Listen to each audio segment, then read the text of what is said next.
So, just a few hours ago, Samsung dropped the Galaxy S25 Edge, and guess what? Rumors are already swirling about its successor. Apparently, there's definitely going to be a Galaxy S26 Edge, and it'll drop alongside the regular Galaxy S26 and Galaxy S26 Ultra. But here's the twist. The rumor mill is saying Samsung might actually ditch the Galaxy S26 Plus this time around. It's not a huge surprise since the Plus model has been the weakest seller in the flagship lineup for a while now. If this goes down, the S26 Edge could take its place, kind of like how Apple might replace the iPhone 17 Plus with the rumored iPhone 17 Air. The Edge and Air models are all about that thinness, which could really appeal to folks who want a premium feel without the bulk.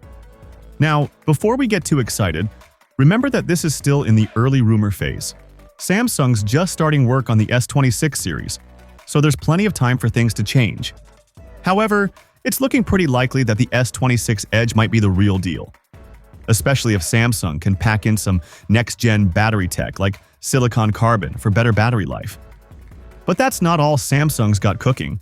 There's buzz about a future Galaxy phone that could totally shake up the camera game.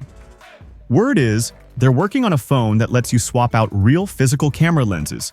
Yes, you heard that right. No more digital tricks. This comes from a recent patent, and if it pans out, it could be a real game changer. Samsung's approach is different too. Instead of relying on bulky mods or third-party clip-ons, they're planning to integrate the lens right into the phone's hardware. Imagine magnetic connections or embedded tags that let the phone automatically adjust settings like zoom and aperture. If this actually works, it could bring DSLR-level flexibility to your pocket. Sure, other companies like Vivo have dabbled with similar ideas, but Samsung's got the tech and scale to make this happen in a big way. If anyone can pull it off, it's probably them.